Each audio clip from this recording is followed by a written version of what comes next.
else. All we want is Jesus.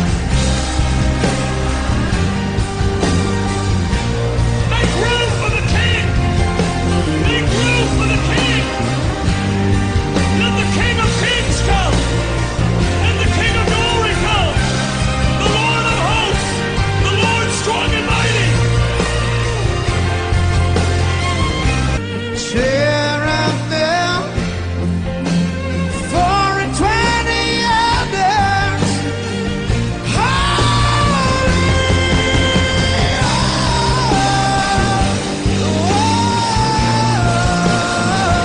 The King. Behold the King. Behold the King. Behold the King.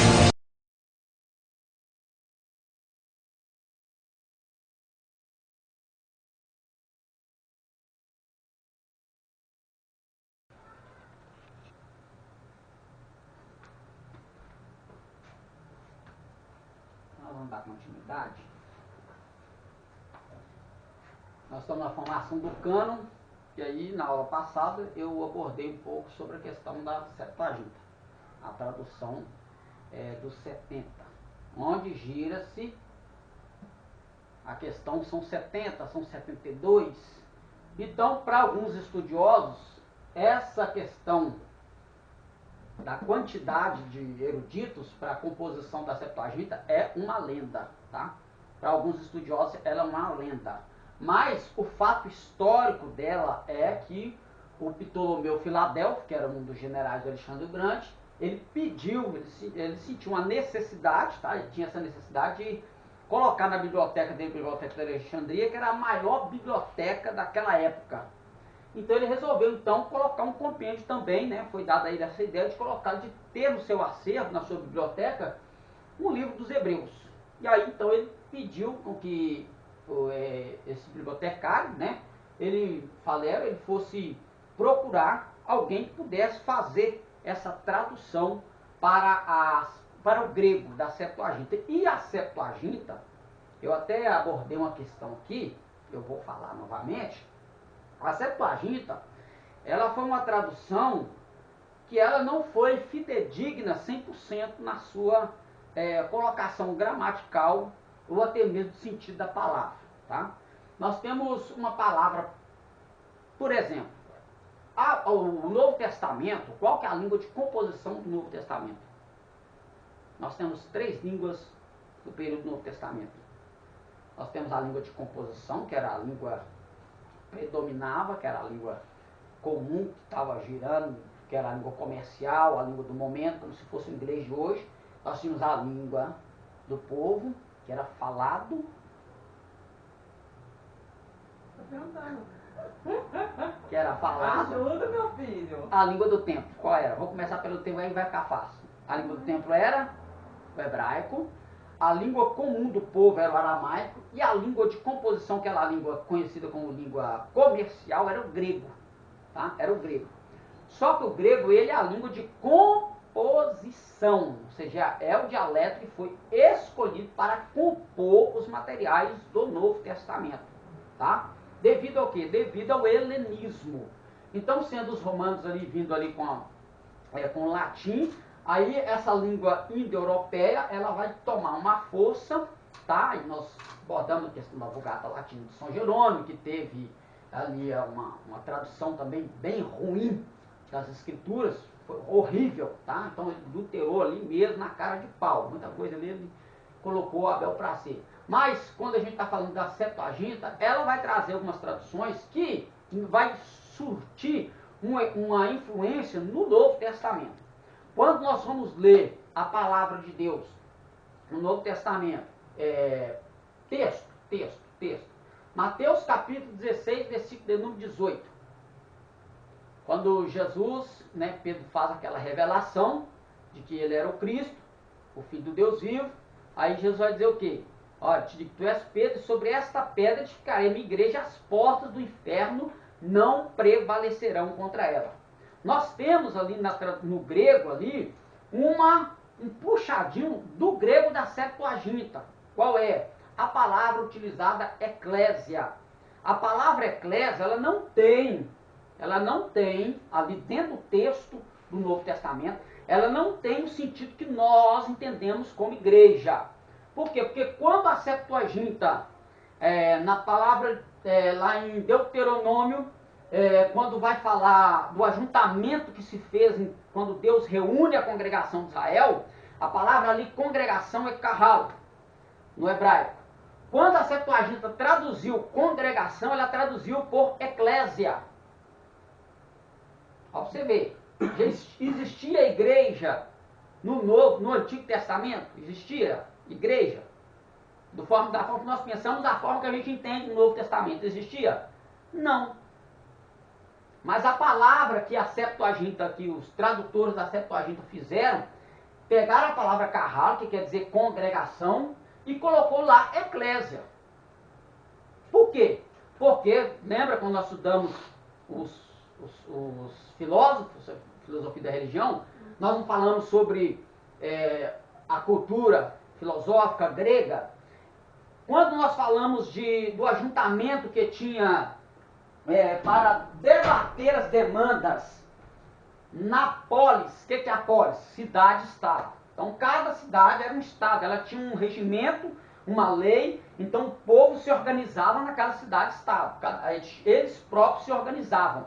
Só que quando alguma demanda política ia ser debatida, aí o que fazia? O povo saía de suas casas, quem tinha esse ócio, vamos dizer ócio assim, no sentido da pessoa não ter obrigação de ir para a lavoura, então ele era um fazendeiro, ele tinha terra, então o que ele fazia? Ele utilizava esse tempo livre dele para debater política e a situação da ágora, a situação da polis, que era a cidade-estado. Então o que eles faziam? Saíam de suas casas e iam para a ágora. Eles se ajuntavam, era uma congregação. E a palavra utilizada para esse termo é eclésia. É sair de suas casas para uma demanda política.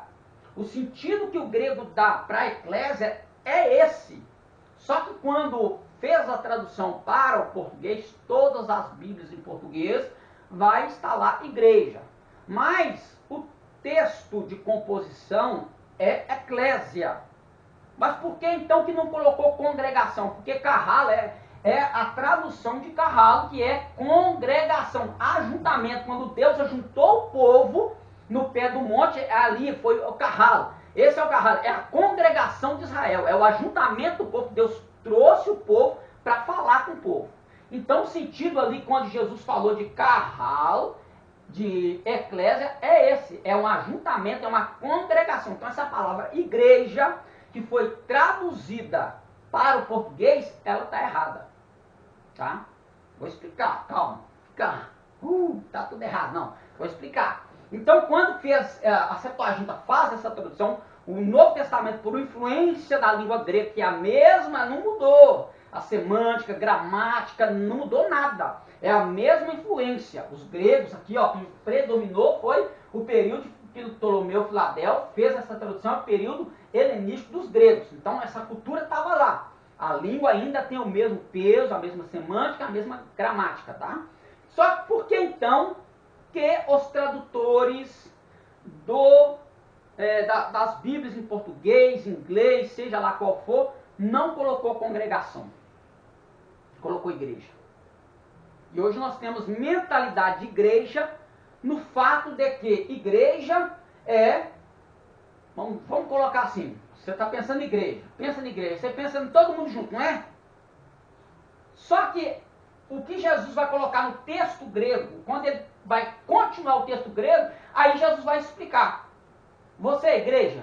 Uhum. Você é igreja? A nossa mentalidade que Eu não sou igreja, você não é igreja, ele não é igreja, ninguém separadamente da comunidade, da congregação é igreja.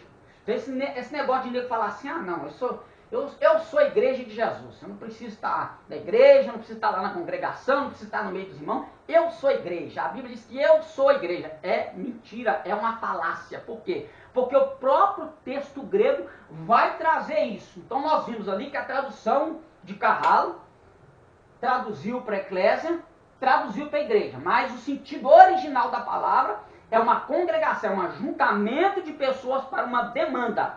Então aí eu vou pegar aqui o texto grego para mostrar a palavra. Cadê o Novo Testamento grego? O grego? Não, está aqui, ó. Então a palavra utilizada, o que é que vai dar sentido nisso? É o que Jesus vai falar, continuando na sua fala, tá? Aí Mateus 16, né? 18. Essa daí é daquelas que você manda, não sabe? Daquelas letras diferentes? Aquela que eu mandei é hebraico e aramaico. Ah, é hebraico. Do grego eu não mandei. Eu vou mandar do grego também.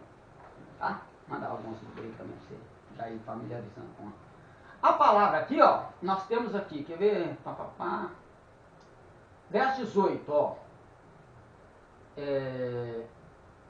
De soi lego rotissu en Petros kai epi tautete Petra oikodomeno mu ten ecclesiam. Então o que acontece? Quando Jesus vai falar com Pedro, primeira coisa, Jesus vai colocar Pedro como Petros, tá? Quando Jesus fala de Pedro como Petros, Petros é um pedaço, fagulha, é um pedacinho de pedra, tá? Ele não é a pedra. Então quando a Bíblia diz que, isso é forte, hein? Isso é forte. Quando a Bíblia fala assim que Jesus é a pedra que os edificadores, né, vai dizer, ele é a pedra que os edificadores rejeitaram. A pedra, ele não é a fagulha. A pedra aqui no grego é Petros. A pedra, a fagulha é Petros. Mas pedra aqui é Petra, que é o que Jesus falou que ele é Petra. Sobre esta pedra, aqui ó, cai epi toutete Petra. Sobre esta pedra. Quem é a pedra? Jesus. Por que que no texto aqui ele é essa pedra? Porque a pedra que os edificadores rejeitaram. O que a tradição judaica diz? Que quando o templo estava sendo construído, aí foram trazidos pedras de todos os locais, todos os lugares distantes, pedras preciosas, pedras bonitas, pedras feias. Trouxeram uma pedra insignificante, pequena, não muito robusta. Quando chegou com essa pedra, no momento da construção da base do altar, para acabar de concluir, com aquela, eles falaram, essa pedra é muito feia, não vamos usar essa pedra aí. Vamos rejeitar essa pedra, não queremos essa pedra na construção. Rejeitaram a pedra, e foi trazendo pedra nenhuma cabia no último lugar. Pedra nenhuma coube ali, nenhuma pedra. Lembraram da pedra que foi rejeitada. E aquela pedra que foi rejeitada, aquela pedra insignificante, não tem valor nenhum, é muito feia para colocar aqui na base do altar. Quando pegou, não, busca ela lá. Quando buscou a pedra tinha o mesmo formato do último lugar que sustentaria toda a base do altar. Quando colocou, foi igual um quebra-cabeça. Petra. Então, quando Jesus fala que ele é a pedra, quando eu disse que ele é a pedra rejeitada, nós estamos falando aqui do texto grego, tá? Nós estamos falando do texto grego que foi mal traduzido para o português. Aí, quando Jesus fala que ele é a pedra, ele é a pedra que foi rejeitada, aí ele, mais à frente, quando ele, depois da palavra pedra, que é Petra, né? Ele diz assim, oikodomenoso. Oikodomenoso é edificarei. Só que esse edificarei não é edificar no estalar de dedo, como a gente estava falando, né? Apareça mesmo, nada disso. O sentido de oikodomenoso é pedaço por pedaço, tijolo por tijolo. Então você não é a igreja, eu não sou a igreja, nós somos a igreja. Nós somos esse corpo místico de Cristo na terra, a composição do que nós entendemos como igreja, nós somos esse ajuntamento. Então, quando a Bíblia diz que ele ajuntará ajuntará os seus escolhidos dos 4 cantos da terra. A palavra ali que ele vai estar usando é eclésia E carral, ajuntamento. Então, a Septuaginta fez isso com a palavra. Aí uma outra coisa que ficou difícil na tradução do português para o grego, ou a Septuaginta vai fazer. O que o grego vai fazer? Aí o que o português fez? Eu vou te fazer uma pergunta. Tem a palavra evangelho? Pode participar também, viu? Por favor. Tem a palavra evangelho no Antigo Testamento? Não. Não. O que você acha? Evangelho. Eu nunca vi, não. Pelo menos nos livros que eu li, né? Isso. Você está certíssima. Assim, dentro do que você leu. Tem evangelho no Antigo Testamento. Palavra evangelho. Muito complicado, né? Septuaginta, grego. Qual que é a palavra utilizada, grosso modo? A palavra evangelho. A palavra evangelho. No português, é a mesma palavra usada no grego. Só que evangelion. Evangelion é a palavra que se diz que a gente diz evangelho. O que o português fez? O português não traduziu a palavra evangelion. Só que quando você vai para a Septuaginta, você encontra a palavra evangelion. Mas a palavra evangelion que está lá, ela tem o sentido de quê? Quando a gente fala de evangelho, a gente fala de quê? Pregar a palavra, não é? Ah, eu vou pregar o evangelho. Não, a palavra evangelho é boas novas. Lá no Antigo Testamento você tem a palavra boas novas, no hebraico, a frase boas novas. E a Septuaginta traduziu boas novas para evangelion.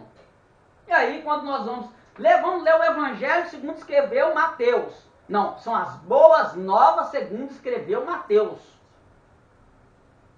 Tá vendo? Então a Septuaginta, ela trouxe toda essa particularidade, peculiaridade e dificuldade para a gente, e é onde muitos vão desabonar as Escrituras, vão desacreditar nas Escrituras por causa de uma tradução realizada sem um contexto cultural e gramatical. Então, mas tá vendo? Tá se contradizendo. Olha lá, o Antigo Testamento está falando disso, mas eu estou explicando aqui que é uma palavra que ela não perdeu o sentido semântico e gramatical no período que Jesus se manifestou. Mas quando traduz para o nosso português, aí já é outra coisa. Aí a gente já viu que a palavra perdeu sentido, a palavra perdeu o sentido original dela, e a palavra evangelho não traduziu, só portuguesou. Não era para estar escrito boas novas? O que o hebraico traz é boas novas. O que o grego traz, no sentido antigo, é boas novas. Mas, e aí? Evangelho significa o quê? Boas novas. E ela está no Antigo Testamento. Só que com outra palavra, né? Qual palavra? Não mas lembro. isso aí não está escrito lá, não. Hã? Isso aí que você está falando. Como assim? Isso aí que você ia falar agora? É Brit alguma coisa, eu esqueci o nome da Está palavra. escrito? Tá. No hebraico. Quem traduziu o evangelho foi a Septuaginta, o grego. Mas nessas bíblias que a gente tem? Não. O português é o que eu estou explicando. Tá. Quando traduziu do grego, o Novo Testamento grego, o Novo Testamento foi composto no grego. Quando traduziu o Novo Testamento grego para o português, a palavra tomou outro sentido.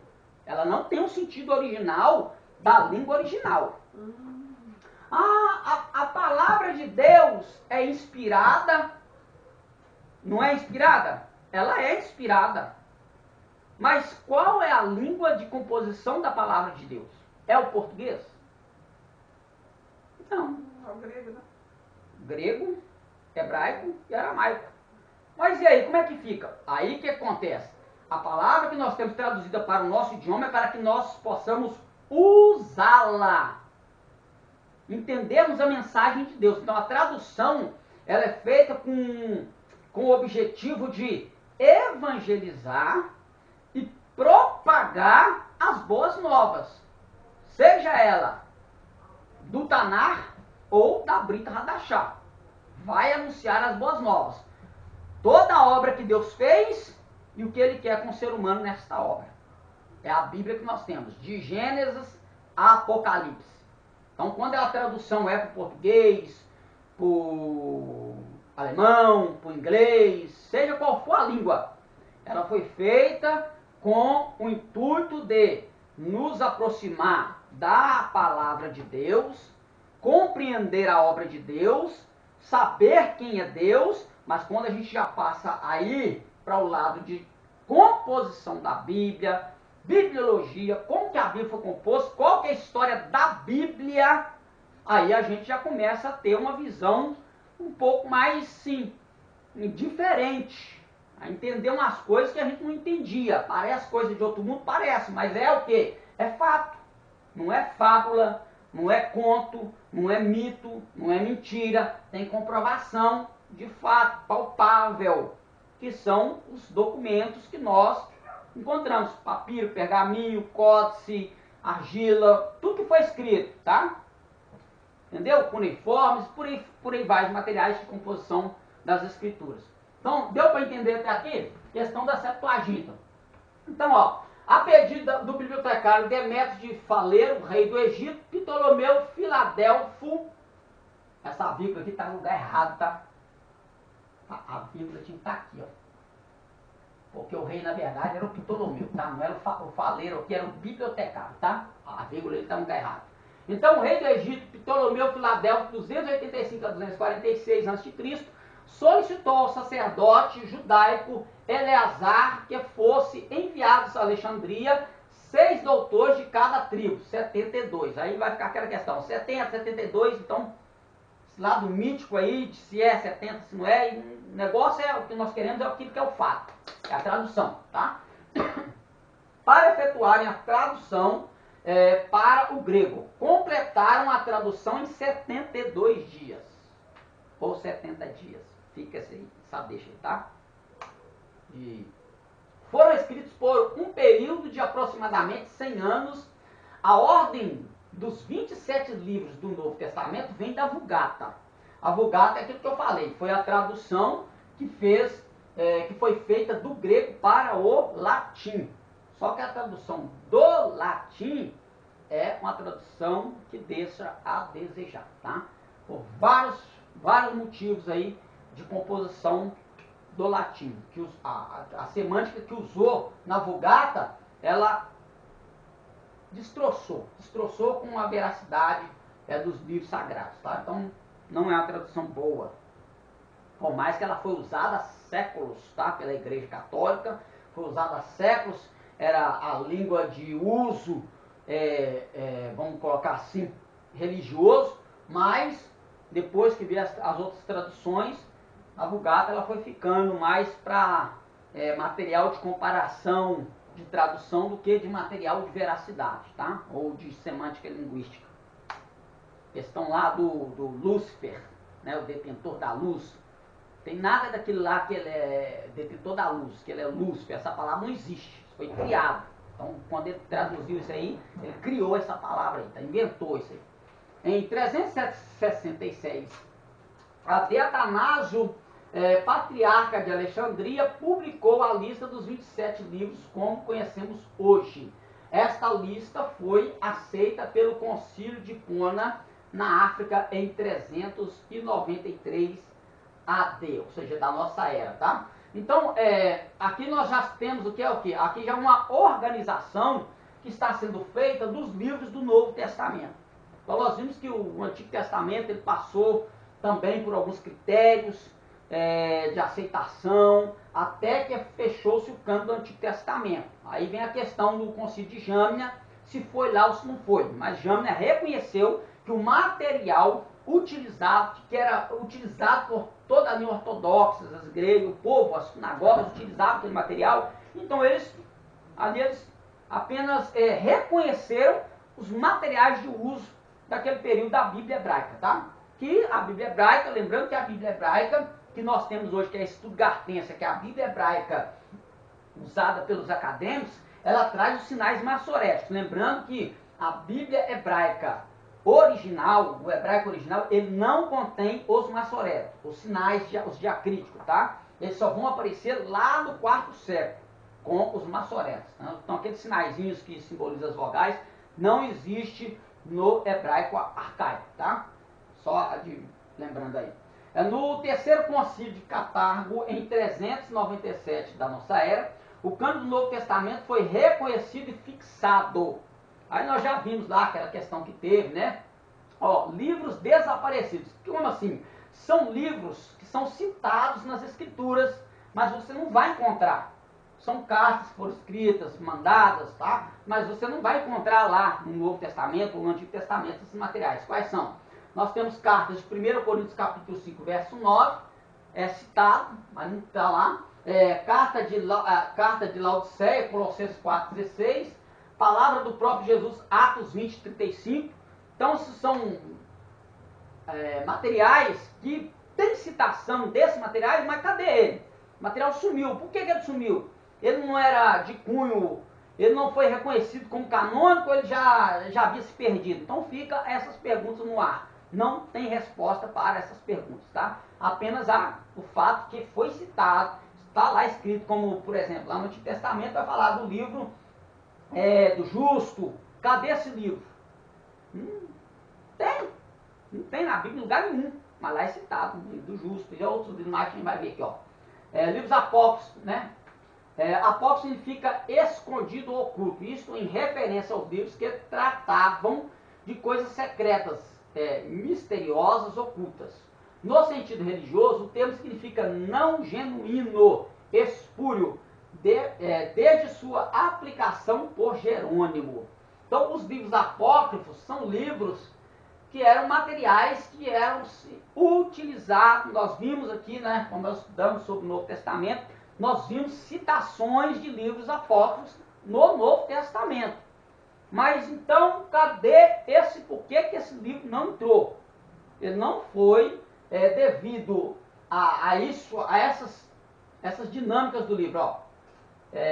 Coisas secretas, coisas ocultas.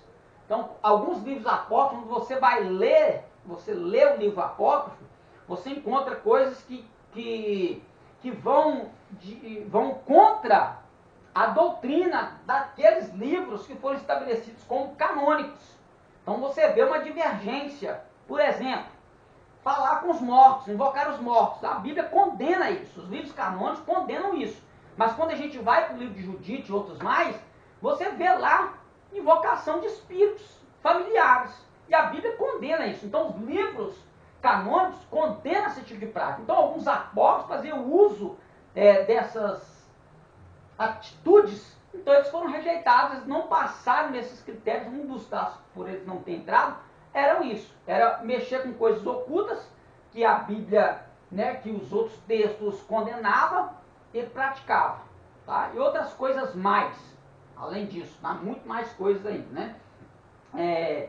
Nome alternativo, deuterocanônicos. Por que deuterocanônicos? Porque deuterocanônicos está no sentido daqueles livros que eles não foram reconhecidos como cânon sagrado inspirado, mas eles são contidos em algumas Bíblias.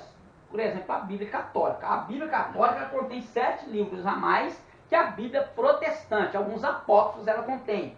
Então, esses apócrifos lá, eles denominaram eles como deuterocanônicos, que são o segundo cânon, ou segundo reconhecimento, que na verdade somente eles reconheciam. Tanto que no aramaico, que ainda hoje tem, do Novo Testamento, alguns livros do Novo Testamento não entraram no cânon do aramaico siríaco, que até hoje é utilizado ainda por igrejas ortodoxas que usam a língua aramaica.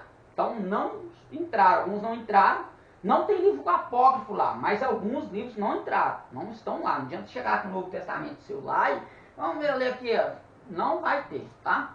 Nós temos a Peshitta, que ela compõe, né, que a Peshitta é a língua simples do povo, ela é a língua também que foi utilizada para a redação do Novo Testamento, do Antigo Testamento.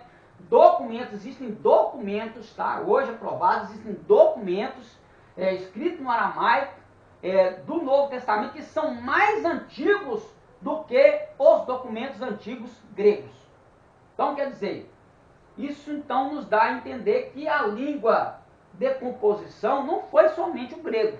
O aramaico também entrou. Tanto é que o livro de Mateus, né, o Evangelho, segundo escreveu Mateus, ele é redigido no hebraico. Então a gente não pode falar que foi 100%. Então eu já falei isso aqui de muitas frases que Jesus vai usar, que são frases aramaicas. Não são frases hebraicas nem gregas, são aramaicas. Isso por quê? Porque Jesus ele vivia no meio da plebe, do povo, e o povo daquela época falava aramaico. O grego era a língua comercial, era a língua de influência comercial e mundial. Mas do povo em si era o aramaico, tá? Então por isso, aí juntando essas informações, aí a gente começa a ter um pouco mais de material para fazer comparação de texto e buscar no texto do português onde é que está a melhor tradução. Aí você adquira todas as traduções do português, gostando ou não, e faz uma comparação com o texto de composição, seja hebraico, seja aramaico, seja grego. Aí você vai ver qual está mais próxima de uma dessas línguas originais, tá? Estou falando da língua, tá? A questão de língua. Literalmente, segundo o cânon. Já tinha até falado, já. Né? Este grupo de escritos, em sua maioria, foram escritos em grego durante o período intertestamentário, de 400 a 100 a.C. Que livros? Os livros apócrifos, tá? Eles foram desenvolvidos naquilo que a gente chama de silêncio de Deus, que silêncio de Deus não tem nada, tá? É aquela folhinha branca entre Antigo Testamento e Novo Testamento. Aqui foi o silêncio de Deus. Deus ficou 400 anos sem falar. Não, Deus agiu em toda a história daquele período. Houve guerras por fato religioso, tá? Se a gente lê a história dos hebreus de Flávio Joséfo, você pode ler livros também separados, também a história dos Macabeus, tá? O Eusébio de Cesaré, que eu estou lendo, ele também fala um pouco sobre isso, tá? Então, houve um fato histórico com o povo judeu, e é nesse período que é desenvolvido esses livros apócrifos. A grande maioria deles são desenvolvidos no período intertestamentário, tá? Esse período aqui de 400 a 100 a.C. Estão inseridos na Septuaginta e Vulgata Latina, e são aceitos católicos romanos e ortodoxos, rejeitados por judeus e evangélicos.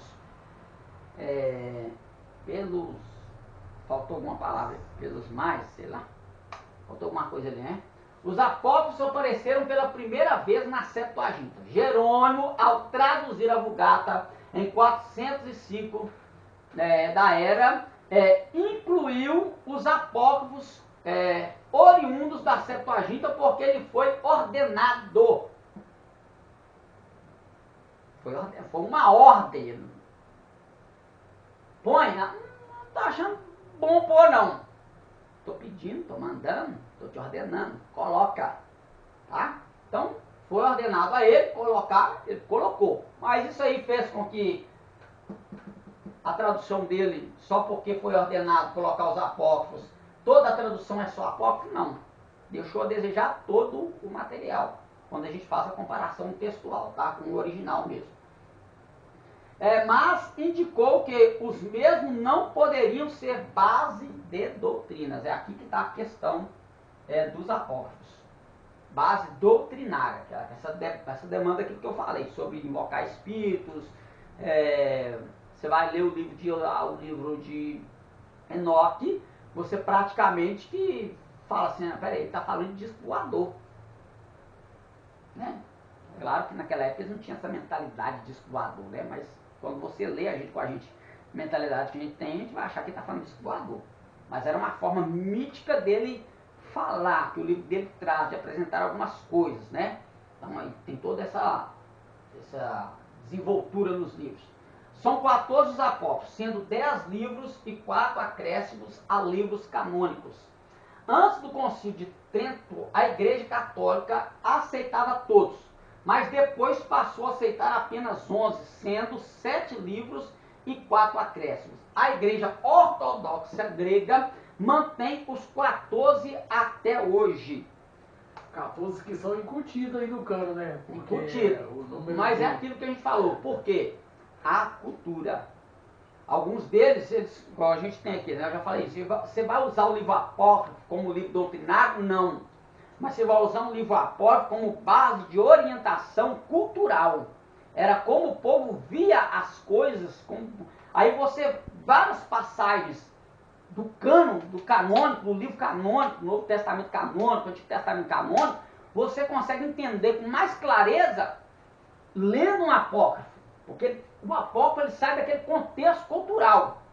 Então, dependendo do que o escritor está falando ou o personagem está falando, um livro apócrifo ele te clareia para entender.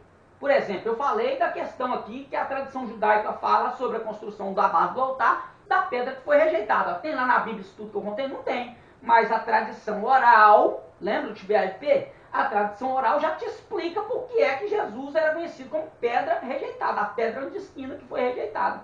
Os próprios edificadores, quais edificadores? Agora a gente sabe que foi no período ali simbolizado o quê? Que Jesus era a estrutura, o sustento da nossa fé, o sustento da comunhão com Deus, que era a base do altar. Então, se aquela pedra não coubesse ali, a construção não seria terminada, né? Então aí a obra faliria, dizendo assim, né? Os livros apócrifos da Bíblia Católica Romana são Tobias, Judite, Sabedoria de Salomão, Eclesiástico, Baruque, 1 Macabeus, 2 Macabeus. Os acréscimos aos livros canônicos da Bíblia Católica Romana são Esther, a Esther 10, versículo 4, até capítulo 16, verso 24. Então, esses capítulos aqui não contêm na nossa Bíblia, tá? Mas na Bíblia Católica contém, tá? Cântico dos Três Santos Filhos a Daniel, 3, de 24 a 9. Lembrando que o livro de Daniel ele também tem uma composição aramaica, tá? No aramaico. Quase que uns 80% da composição do livro de Daniel é no aramaico, mas tem um apócrifo de Daniel, tá? Tem mais coisa aqui, eu não lembro. Ah, tá aqui, ó.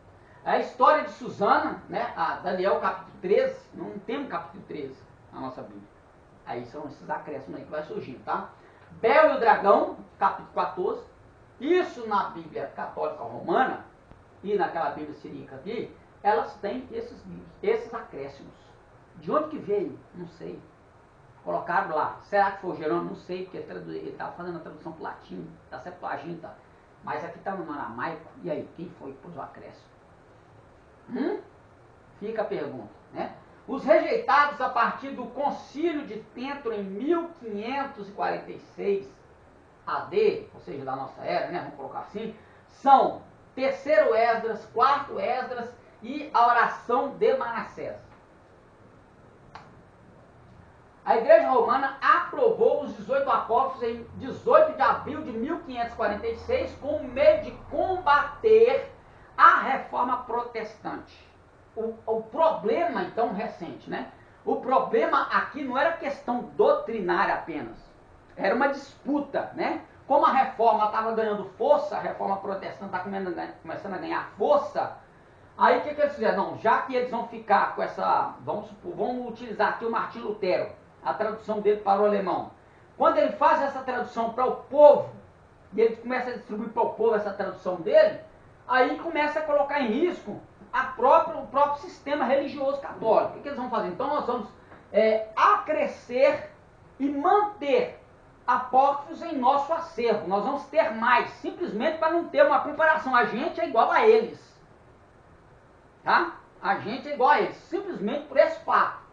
Então, quando você ia com um material, ou com um cânon protestante e um cânon católico, Aí havia uma briga. A briga era quem está com a razão? Vocês que têm mais ou a gente que tem menos? Aí pronto, aí quando o povo ficava no balancear, o clero vinha, batia o martelo e a coisa estava decidida por ali nos concílios, tá? É por aí que a coisa rodeava por aí. Então tudo isso, lembrando que os protestantes, aqui na Reforma Protestante, os primeiros reformadores, a intenção deles não era sair do catolicismo. Reforma, quando está falando de reforma, eles queriam que eles voltassem aos princípios originais das Escrituras. Mas como eles foram rejeitados, excomungados do romanismo, da Igreja Católica Romana, então eles continuaram seguindo a sua profissão de fé, e depois aí vai ser criado profissão de fé de Westminster, aí vai vir Martinho Lutero com a sua, e aí pronto, aí gira-se toda uma demanda doutrinária que a gente discute até hoje. Quem está com a razão, quem não está. E vai morrer assim, Jesus vai voltar, a história vai acabar, e ninguém vai dizer assim, ah, eu sabia que eu estava certo. Né? Onde que eu estava? Aqui. Então, recente, nesta época, os protestantes combatiam purgatório, oração pelos mortos, salvação mediante obras, etc. Os romanistas viram nos apócrifos base para apoiar essas doutrinas e os aprovaram como canônicos. Então, fazer para eles purgatório não, fazer lá a missa de sétimo dia para eles. Ah, mas não está na Bíblia. Na nossa não, na deles está.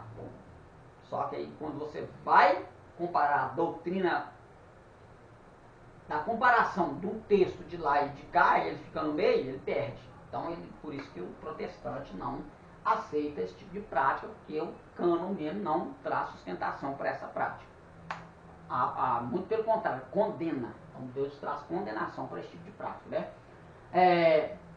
O teste de canonicidade, os livros apócrifos não demonstram as mesmas características dos demais livros considerados canônicos. Aquilo que eu agora acabei de falar. A rejeição judaica dos apócrifos, a rejeição dos concílios da igreja primitiva, rejeição por parte dos primeiros pais da igreja, rejeição por Jerônimo, e por aí vai. Ensino da arte mágica, Tobias, esmola purifica do pecado, Tobias. Lembra lá da questão de pagar indulgência? O Martinho Lutero fez isso demais pelo seu avô que estava sofrendo lá, e ele foi e pagou a indulgência. Foi a partir daí que ele viu que o justo viveria da fé. Quando ele viu como que o clero estava utilizando da simplicidade do povo em crer em certas doutrinas tiradas dos apócrifos para angariar dinheiro para a construção da Basílica de São Pedro. Então eles criaram essa demanda, né? Então você vai pagar aqui um saquetel de prata, sei lá qual que era a moeda da época, você vai pagar aqui 10 mil reais, e aí você faz lá uma oração lá de 7 dias para o seu avô, acende uma vela para ele, nós vamos te dar aqui um documento, quando você terminar, seu avô sai do purgatório. Então isso era praticado lá, tá? E Martinho Lutero vai quebrar o pau com esse tipo de atitude, porque o trem perdeu a direção. Então o povo estava sendo enganado mesmo. Então é daí que vem esse tipo de pensamento que eles têm, tá? Os apócrifos. Pecados perdoados pela oração eclesiástica. Como assim? Não está falando de oração para vivo, não, para morto, tá? Pediu perdão pelo seu ente que partiu para a eternidade em pecado. Oh Deus, perdoa ele, eu vou fazer uma oração aqui para ele. Assim. Lembra das 10 Ave Maria, 30 Pai Nosso, é por aí que anda o negócio, tá? Oração pelos mortos, segundo a Macabeus, 12, ensino do purgatório, sabedoria 3, 4, imortalidade da alma. Agora que o trem pega, né? Eu estava comentando com você, né? Pra você ver. Então a questão de imortalidade da alma, eles praticamente que não acreditam. Porque eu tenho purgatório, oração, vou direto para o céu, não tem lá para perecer no inferno. Eu tenho purgatório, de lá do purgatório para o céu. Então não tem inferno aqui não, aqui só tem purgatório e céu, tá? Aí na questão de imortalidade da alma, a gente vai explicar em outra demanda. O anjo então disse, abre Tobias, né? Citação do livro. Deixa eu ver quantas horas são aí. 9, tá? 9 não. 8h30? Falei isso tudo com pouco tempo? Nossa, Rapaz, tô falando muito hoje. Pois você deve, porque o Ricardo não tá aqui. Você não pergunta, você não fica calado. Uai, aí- Você tem que me interromper, gente. Vou Perguntar, banheiro, falar. Vou tomar uma água nesse intervalozinho aí. Calado e pronto. Que isso. E a aula vai ser produtiva, bem, mas daqui a pouco eu termino isso aí.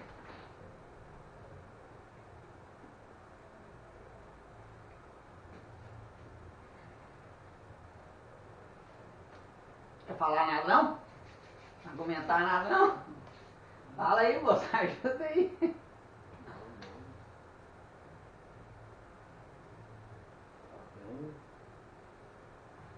Então nós temos as práticas, eu vou ir lendo aqui, viu? Nós temos as práticas da arte mágica no livro de Tobias, do capítulo 6, verso 5 ao verso 8, onde está escrito assim: o anjo então disse: abre-o e guarda o coração, o fel e o fígado, que servirão para remédio muitos eficazes. Ele assim o fez. A seguir, ele assou uma parte da carne do peixe que levaram consigo pelo caminho. Salgaram o resto para que lhes bastasse até chegarem a Rages, na média. Entretanto, Tobias interrogou o anjo: Azarias, meu irmão, peço-te que não digas qual é a virtude curativa dessas partes do peixe que me mandaste guardar. O anjo respondeu: se puseres um pedaço do coração sobre brasas, a sua fumaça expulsará toda espécie de mau espírito, tanto do homem como da mulher, e impedirá que ele volte e tá branco lendo e novo, que ele volte de novo a eles. Que ele volte de novo a eles. Eu deixei ele, devia ter colocado mais pra cá, né?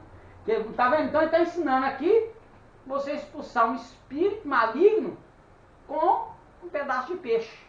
Então é uma arte mítica. Aí a gente, quando estava falando de religião, né? Filosofia da religião, a gente falou sobre a questão do xamanismo. Então essas questões de invocação de espíritos, expulsar espíritos com coisas da natureza. Então, tá vendo como é que essa prática ela é praticada nesses livros apócrifos? E isso está lá. Eu ressalto novamente. Posso pegar para ler, para entender a cultura, mas como regra doutrinária, não. Tá? Vamos tomar muito cuidado quando estiver lendo um livro apócrifo. Desde que você tenha, a não ser que você tenha uma visão acadêmica ou pautada na tradução do original que vá te dar um esclarecimento do que a tradução que você está lendo fez, aí é outra coisa. Aí é outra coisa. É até um vídeo que eu fiz aí do Enoque aí que o pau quebrou. Esmola purifica do pecado, Tobias capítulo 12. Então tá vendo? Esse negócio de indulgências tirado aí, ó. Olha onde tal. É boa coisa a oração acompanhada de jejum e a esmola. É preferível aos tesouros de ouro escondidos, porque a esmola livra da morte. Ela apaga os pecados e faz encontrar a misericórdia, a vida eterna. Parte mais, né? Para que Jesus eu posso pagar? Não é verdade? Então Jesus já pagou o preço, então isso está lá, escrito lá. Então por isso não tem essa tão assim, a gente não vê aquela, como é que é o termo que eu posso utilizar aqui para falar isso que eu quero falar? Não há aquela preocupação de falar em vida eterna, em salvação, na pessoa de Cristo, mas atribuir isso a qualquer um por causa desses livros, tá?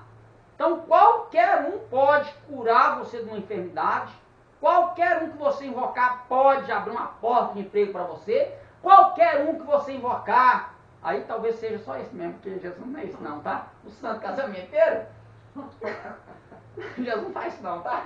Mas tá vendo? Tem gente para tudo quanto é coisa que você precisa. As necessidades humanas já percebeu que as necessidades humanas, elas estão sendo sanadas nos livros apócrifos? É por isso que eles inventaram esse negócio de cada dia do ano ter um dia para cada santo. Aí, para eles não perderem nenhum santo, aí eles inventaram o dia de todos, né? O dia de todos os Todos santos. os santos. É só Deus. Não, mas tem pra tudo, hein? Você vai ver lá, né? Que a católica, a imagem da santa lá, da visão, era uma mulher com uma bandeja na mão cheia de olho. Era a santa da visão. Agora não sei se o olho lá ela pegava e colocava na gente ou se ela arrancava da gente. Tava mais fácil arrancar. Aí não sei. Deus, né? Me perdoe pela brincadeira, viu, gente? Mas é isso, tá vendo? Então, tá vendo? Então, pra tudo tem uma atitude na necessidade humana. Infelizmente, as igrejas neopentecostais descobriram isso mesmo não lendo os apócrifos. As neopentecostais, elas têm todo tipo de aparato para necessidade humana. É você se preocupar com o seu bem-estar. Nós vamos te dar, o que você quer? Você está com depressão? Nós vamos te dar o travesseiro de Salomão para você dormir bem. Né? Você está com o quê? Aí vai dando óleo isso, óleo para aquilo, óleo para não sei o quê. Né? Já viu o cara fazendo até a palmilha dos pés ungidos, que só Jesus na calça, né? E o povo vai atrás dessas coisas, é isso que eu acho impressionante, né? Com tanta baboseira, o povo vai atrás e o povo gosta. Oração e sacrifício pelos mortos, né? 2 Macabeus, capítulo 12, verso 39. Né? No dia seguinte, Judas e seus companheiros foram tirar os corpos dos mortos, como era necessário para depô-los na sepultura ao lado de seus pais. Bendisseram, pois, a mão do justo juiz, o Senhor, que faz aparecer as coisas ocultas, e puseram-se em oração para implorar o perdão completo do pecado cometido. Em seguida, fez uma coleta, enviando a Jerusalém cerca de 10.000 dracmas, para que se oferecesse um sacrifício pelos pecados e pelo santo modo de agir, decorrente de sua crença na ressurreição, porque se ele não julgasse que os mortos ressuscitariam, teriam sido vão o suplício por eles. Então, livro apócrifo, isso aqui é um livro histórico, tá? Isso aqui esse Judas, os Macabeus, é um livro histórico. Houve fato, isso aqui não é uma fábula. Já a crença, a modo como eles criam no socorro, aí é outra coisa. Tá vendo? Então, Até para entender a formação da Bíblia, que são muito importantes. Né? são, com certeza. No contexto desse, para bater algumas coisas que os críticos falam sobre o tempo de extensão, sobre a veracidade, os fatos que estão na Bíblia Sagrada, esse fato histórico aí, né, eles são favoráveis para ler. Histórico, Com geográfico. certeza. E nos coloca dentro da data do material, né? Pode nos colocar na data do material, fica mais fácil. A gente fica... é de qual data? Claro que nós temos todos os materiais com aquela frasezinha, entre aspas, né? Aproximadamente. Né? Então não temos uma data exata. Até o carbono 14 ele é fadado a errar. Ele não te dá uma datação exata. Ele te dá uma datação aproximada. Então todo material que você vê com datação, você vai ver lá, aproximadamente ano 100, aproximadamente ano tal. Tá? Por causa disso. Dessa dificuldade. A não ser que, igual muitos livros, né, muitos escritos têm, por exemplo, algumas leis judaicas, né? No ano 50º do ano não sei o que lá, no mês 15 de Aviv, foi ordenado fazer isso, isso, isso. Então, aí você já tem. O escritor já está falando o ano, o dia e o mês que aconteceu. Então, quer dizer, te dá uma data. Mas materiais que vão fazer isso assim, todos os modos não tem. Então, por isso tem que tomar muito cuidado para dar uma assertiva. Foi nessa data. Então, é aproximadamente, por isso que muito usa-se esse termo aproximadamente. Tá? Então, Purgatório, Sabedoria 3, 4, 7. Se aos olhos dos homens suportaram uma correção, a esperança deles era portadora da imortalidade. E por terem sofrido um pouco, receberam grandes bens, porque Deus, que os provou, achou-os dignos de si. Ele os provou como ouro na fornalha e acolheu como holocausto. No dia de sua visita, eles se reanimarão e correrão como centelhas na palha. Aprovação dos apóstolos, né? Houve prós e contras dentro dessa própria igreja, ou seja, até a própria igreja católica. Onde que a gente vê isso? Os concílios. Então os concílios foram formados pelos pais da igreja. Quando a gente fala pais da igreja, aí aqui já é algo para poder tirar da nossa mente que eles estão falando de padres. Então quando colocou pais, é para a gente não ficar assustado de falar que foi padre que fez concílio, tá? Então, quando a gente estuda os pais da igreja, tirando os primeiros apóstolos, né? Policarpo, Clemente de Alexandria, qual outro? Irineu, esses aí mais próximos dos apóstolos. Tirando esses, os demais que vão vir depois de sucessão, já não são mais de sucessão apostólica e nem judaica, tudo de fora. Aí começa o catolicismo a tomar força, né? Aí já são padres. Aí onde vai usar os terminologia bispo, arcebispo, por aí vai, né? Por aí vai. Os jesuítas exerciam muita influência no clero. Os debates sobre os apócrifos motivaram ataques dos dominicanos contra os franciscanos. O cardeal de Palavacini, em sua História Eclesiástica, vou até anotar esse nome aí, ver se eu acho, declara que em pleno concílio, 40 bispos dos 49 presentes travaram luta corporal. Opa, o pau quebrou. Agarrados às barbas, batinas uns dos outros. Foi nesse ambiente espiritual, o cara foi meio sarcástico, foi nesse ambiente espiritual que os apóstolos foram aprovados. A primeira Bíblia católica com os apóstolos inclusos se deu em 1592, com autorização do Papa Clemente VIII, não é Clemente de Alexandria, tá?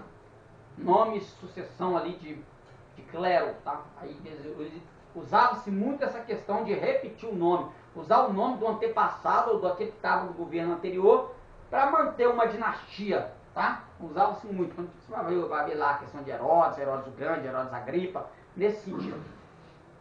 Deu para entender aí? Depois você manda para mim os nomes. Oi? Você colocou ali, Judite, isso aqui. Mando. Tá bom. Esses não tá lá no material? Ah, tá? Tá, eu acho. Tem, você acha? Eu vou olhar direitinho. É Mas eu mando. olhar que a minha tia tem a coisa. Sim.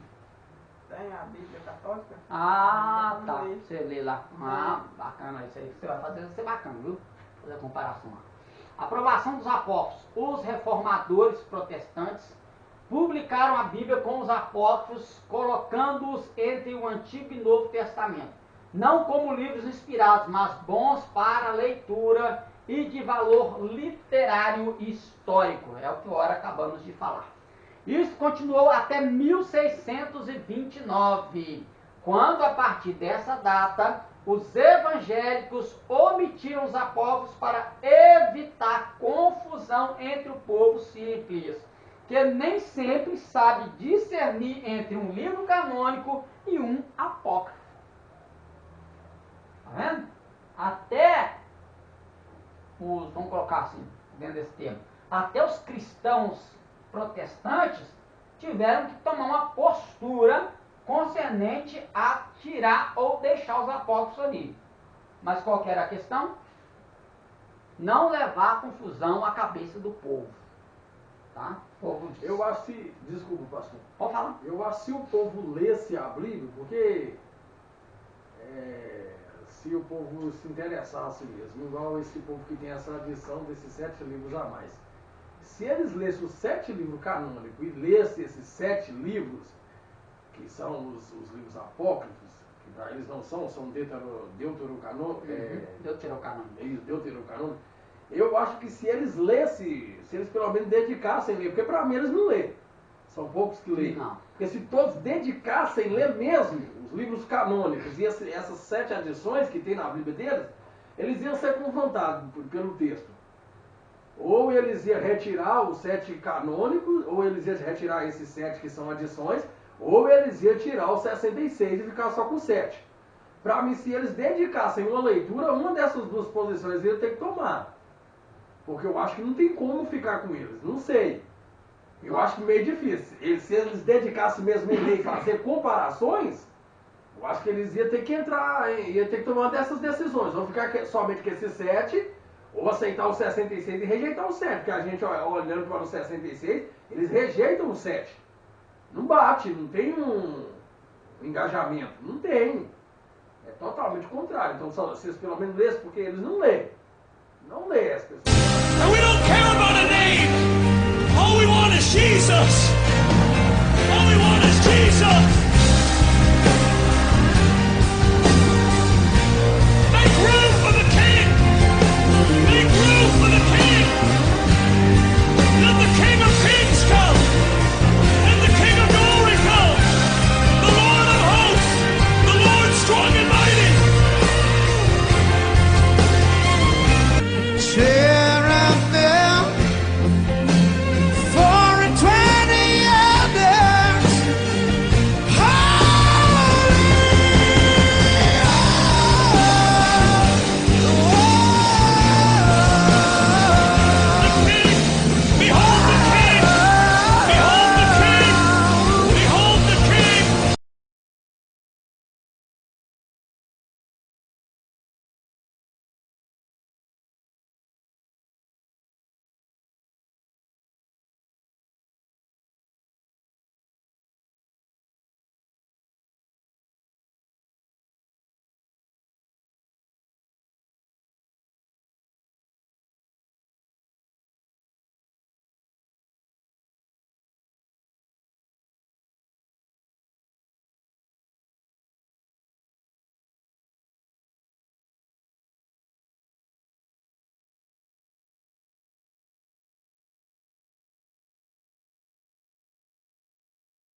Não, mas que você viu aqui, presta atenção.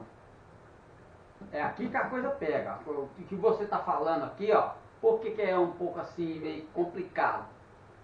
Porque se tivesse mantido esses mesmos livros que foram retirados, mesmo eles estando lá, não com a finalidade de ser canônico ou não, tem a questão, a preocupação de quem tem o interesse de reconhecer o texto, de reconhecer a história, de reconhecer a coisa como verdade, como doutrina, e a questão de você não ter isso em mente, a simplicidade do povo.